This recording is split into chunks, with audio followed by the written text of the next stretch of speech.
Mamwe ma maundu maria Mutongoria wa bururi Dr William Ruto eranĩire thutha wa kũhĩtithio kuoya matamu ma wathani wa bururi arĩ kũgacĩrithia rĩera rĩa kĩwonjoria bũrũri-inĩ nĩguo kũhotithia mamirioni ma Akenya kwamũkĩra ngombo cia kwĩyonjorithia kuma honge cia kigina bũrũri-inĩ.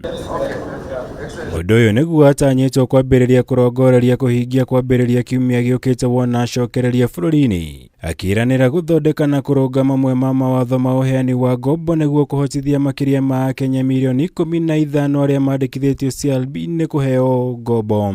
Next week we are going to rework the whole credit rating system because the current one is all or nothing. You're in or out. And we have 15 million Kenyans stranded because of a simple decision that can be made to change, to keep the credit reference bureaus, but change the scoring mechanism so that it's not all or nothing. A disputed election. Akiaria hĩndĩ ya ndereti na ceceni ya Aljazeera hũgũrũrũ-inĩ cia kĩũngano kĩa ũrũmwe wa mabũrũri UN bũrũri-inĩ wa Amerika. Mutongoria wa bururi ningi niateteire itua rĩa kwamura ũrĩa ũrarĩ President Uhuru Kenyatta gutongoria mihang'o ya kurehe thayu gitaru-ini kia Afrika ya irathiro. Akiuga arĩ na mwihoko nake atĩ arĩ na ũhoti wa kũhingia ũndũ ũyũ na thengia wa gũkorwo ndamũnyitire mbaru gĩthurano-inĩ kĩhĩtũku. It was a competition. President Kenyatta had a candidate. His candidate did not win. I beat his candidate. That's a democratic process. That's behind us.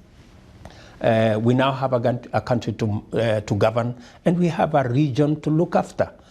And I believe President Kenyatta can bring value. Ruto ningĩ nĩahũthĩrire ndereti ĩno gũtetera itua rĩa kweheria kigina gĩa gũthaitĩra thogora wa maguta bũrũri-inĩ na kũrongoreria kũgũithia thogora wa indo ingĩ ta bataraitha. Akiuga kigina gĩkĩ gĩkoretwo gĩkĩrĩte ũritũ mũnene harĩ ũtonga wa bũrũri, ũndũ ũrĩa nĩ mũhĩnga harĩ ũkũria wa bũrũri.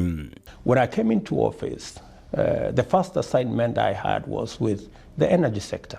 And I looked them in the eye and asked them whether this was going to go on, because we were spending 16 billion shillings, money we didn't have, every month on fuel subsidy. I put a stop to it, and the people of Kenya understood that it wasn't in their best interest to continue with fuel subsidies. Ciĩgiĩ kĩng'ũki kĩa ng'aragu ĩrĩa ĩthiĩte na mbere gũkũrĩra maitho aikari a rũgongo rwa Kenya na icigo imwe cia gĩtarũ kĩa Afrika, Mutongoria wa bũrũri nĩeranĩire kũrongoreria mĩtaratara ya kũng'ethanĩra na ũcenjia wa rĩera bũrũri-inĩ. Akiuga ũyũ nĩ ũmwe wa maũndũ marĩa makoretwo magĩcũngĩrĩria ng'aragu na kũrĩa makĩria ma Kenya milioni 1.3 marĩ hatĩka-inĩ. Want a real candid conversation on climate change and how we can deal with the people that are affected, how we can deal with the situations that are emerging, and the reality that we have to live with every day of people who are in dire need.